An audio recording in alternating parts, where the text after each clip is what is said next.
תדעו שהקדוש ברוך הוא שתה בכל דור ודור אנשים כמי עולה של תורה.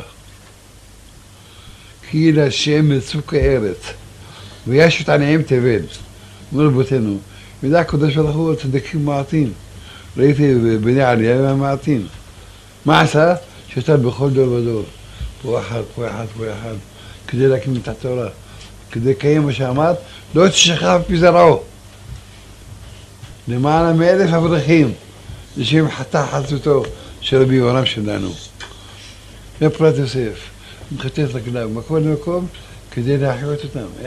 אלפי אברכים, זה לא בחורים, אברכים צריכים פרנסה. הולך כל למקום. זה מקים עמדה של תורה. יעקב אבינו עליו בשלום, הוא עמוד התורה. יעקב אשתם, ישבו אוהלים. אוהלים, אוהלי שם בעבר. קודם באה התורה. הזוהר אומר, יעקב אבינו בחיר שבאבות. כדי שהוא היה תורה, אין למעלה מהתורה.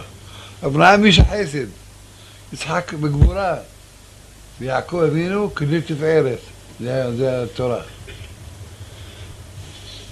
כתוב אצל יעקב אבינו, ויאבק איש עמו עד עלות השחר.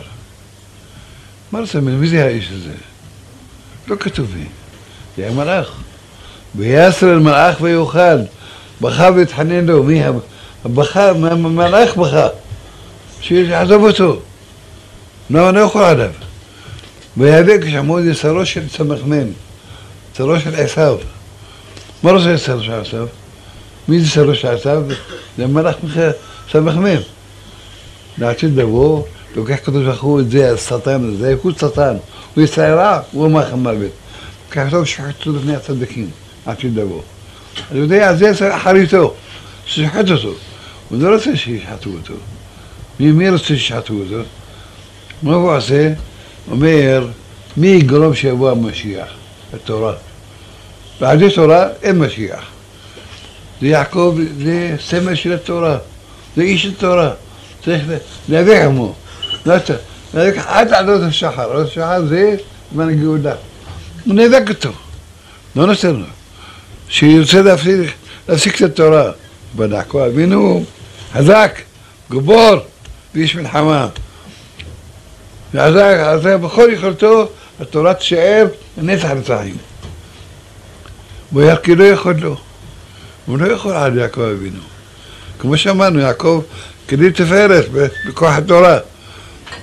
ויגע בכף ירחו. מי אין לכף ירחו? תמכין דאורייתא. אין אנשים מחזיקים את התורה.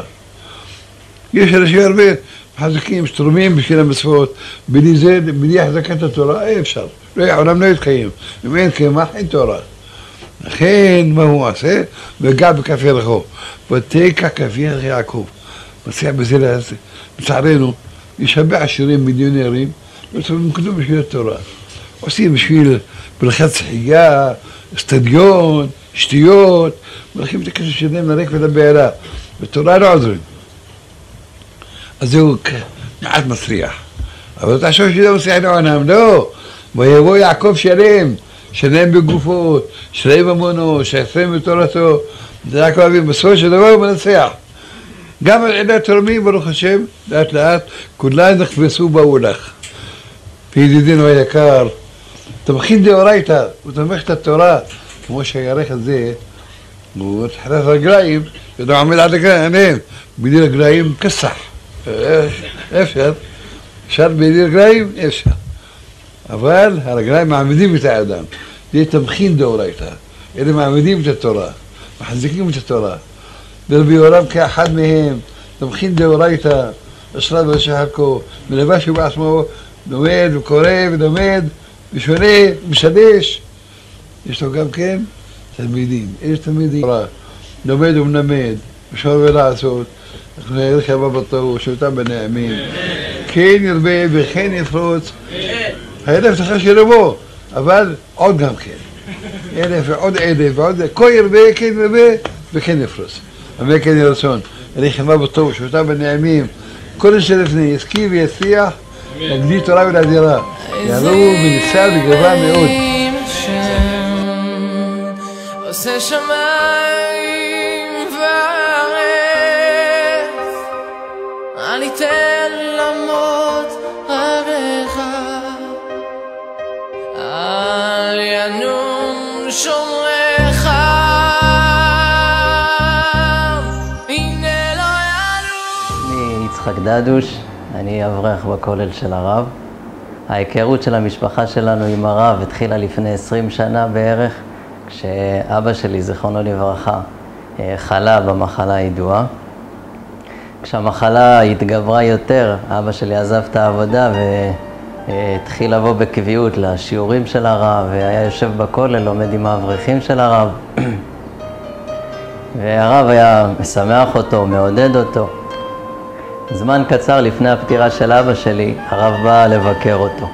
באותו זמן המצב של אבא שלי היה מאוד קשה, וכבר ידעו כולם שבימים הקרובים הוא הולך להיפטר. זה לא היה סוד.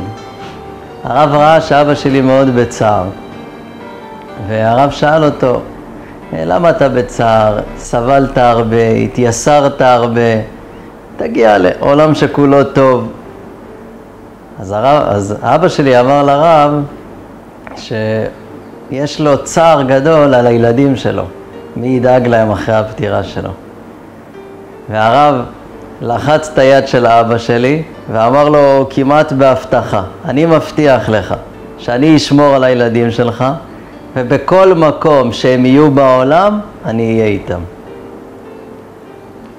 אני הייתי הבכור, הייתי בגיל 12, ומתחתיי עוד 3 אחים מאוד קטנים.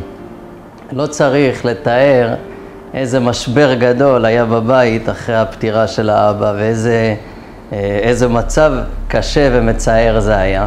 קצר אחרי הפטירה של אבא שלי הזדמן לי להגיע לתפילת ליל שבת בבית כנסת של הרב ביחד עם אמא שלי.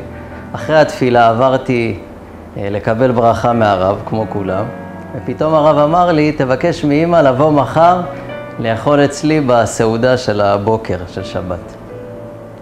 בהתחלה זה מאוד הבהיל אותי, כי תיארתי לעצמי שאני ילד גם יתום וגם לא כל כך דתי, ואיך אני אשב עכשיו בסעודת שבת בבית של רב גדול, בטח כולם יסתכלו עליי ואני אראה מוזר ולא נעים, ולא כל כך רציתי. אבל אמא שלי שכנעה אותי ואמרה לי שכדאי לך, וזו זכות גדולה מאוד. ובסופו של דבר השתכנעתי ללכת. ובאמת אני יכול להגיד לכם שאחרי אותה סעודת שבת שהייתי אצל הרב, לא היה מאושר ממני בעולם. קיבלו אותי בסבר פנים יפות, בכבוד גדול, התייחסו אליי כמו אחד ממש מהילדים של המשפחה. אף אחד לא הסתכל עליי בתור איזה ילד שונה או מוזר. ממש יצאתי משם שמח מאוד מאוד. באחת השבתות שהייתי אצל הרב, התארח אצל הרב עוד ילד יתום, ממקום אחר בארץ. כשהגיע הערב ונתנו לנו חדר ללכת לישון בבית של הרב, אותו ילד בפשטות פשט את החולצה שלו, פשט את הגופייה שלו, שם מכנסיים קצר.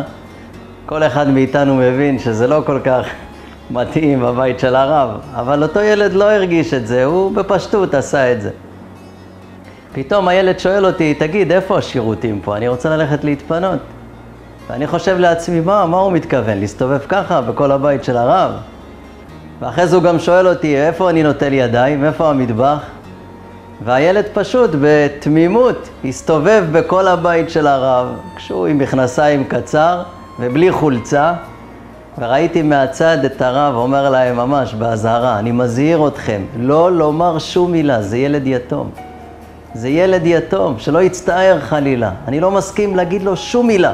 שיעשה בבית שלי מה שהוא רוצה. זו הייתה הרגישות של הרב לילד יתום. זה לא משנה מה מקובל בבית של הרב, זה לא משנה החינוך שהוא רוצה לתת לילדים שלו, אבל לעולם זה לא יכול לבוא על חשבון של צער של יהודי, ובטח לא על חשבון של צער של ילד יתום.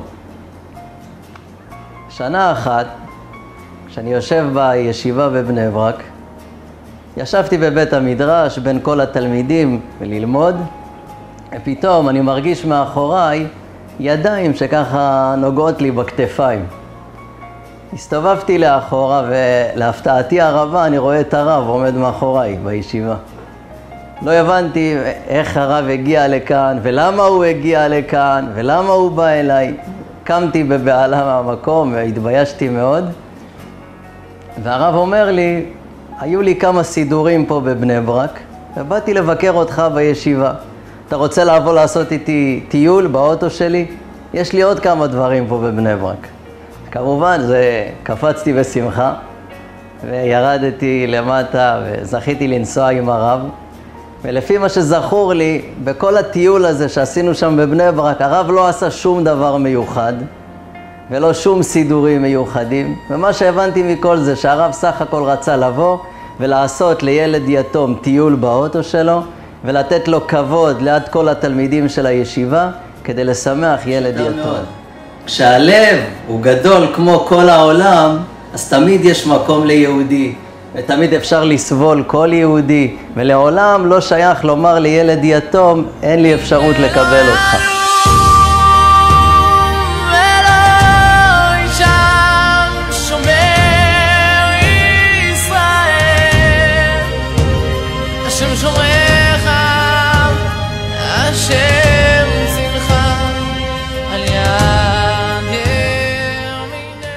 אולי גם זה. הלכתי בית כנסת, פחדו שיתלכלך הוא יתלכלך לנו את הכיסאות בקפה, ועכשיו רק עשינו אותם חדשים. טוב, הלכתי, אמרתי חב"ד שלם, הלכתי לי ישר אדרי. אתה שמעתי לו, מה אתם עושים שם בערב? שמתי לו, מה אני בערב זה סגור. אתה יודע, אני פרצת גדול, אמר לי בסדר. אם אתה פרצת, אני אתן לך את המקום. התחלנו שיעורים, יש 3 אנשים, 4, 5. לא היה מקום. הלכתי לחבר מועצה הזה, אמרתי לו, אין לי כלום, היה פה מקלט. תן לי אותו, תהיה ראש מועצה עד המשיח. אמר לי, בסדר, בטוח, בטוח, אתה יודע, זה עד המשיח. כל זה מהציבור. ידעתי, אני נדרקתי פה בשביל זה. אני חותכת לירושלים, תפור שם איזו דירה, רחוב חנה או אלקנה. אנשי אמרת, תשב פה וזהו. עכשיו תשב. בגלל חיזוק היהדות והרבצת תורה. כשחורשים וזורעים צומח. לפעמים אתה אומר, מה יצא מהיישוב הזה? אל תדע, יהיה בסדר, יהיה כוללים. יהיה באמת, נתיבות. הנה סדרות, תראה, יש להם זה, סדרות לא נתיבות, כן. צריך לזרוע מה לעשות. הזורעים בדמעה, בקורינה יקצרו. Lev yanir bana şol mübarek Oy!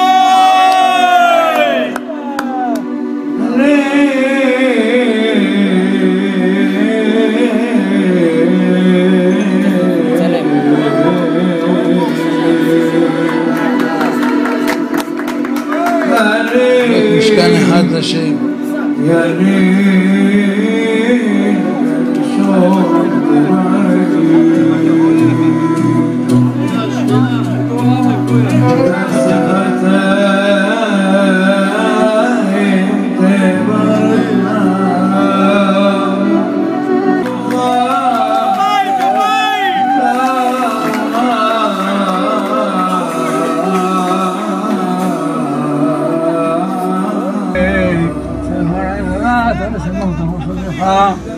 ואחד את כל העמים, אשר נריך ותנח, ותחון סריך עליהם ולא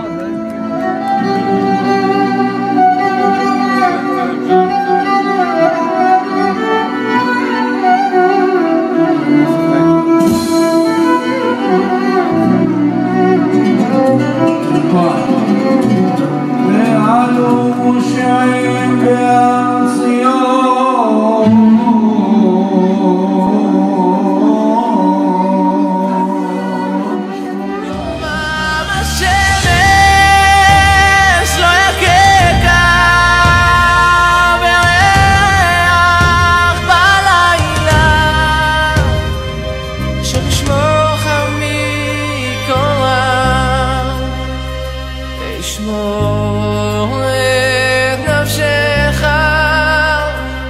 השם ישמור צאתך ובואך מאדם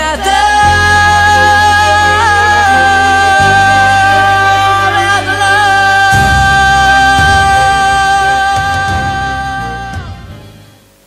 ואז אמרתי, אני כאן בשבילכם, כי אני יודע שכולם צריכים הגנה, ואת ההגנה לקחתי עליי. לא רק יצא לי שפה, כל מי שפעם אחת בחיים חתם להוראת קבע, בשביל לחזק את הישיבה הקדושה שהיא מקום להצלת שכינה, תפקידי להגן עליו, ובזה שלי לא לגעת. מסומן. זהו, אין על זה ויכוח, זה אומר כולה שלי, כולה שלי. אני אומר כולה שלי ואין חולק. אפילו שהם מתנגד בסוף וקלל, אני תקרא לו תשכח ואת הברכות אני אזכור. הוא חתם שנה 50 שקל, ו600 שקל הגיעו לישיבה, וזה עבר לשני סלי מזון לאברכים, כבר הרווחתי את החיים שלו. ועד עולם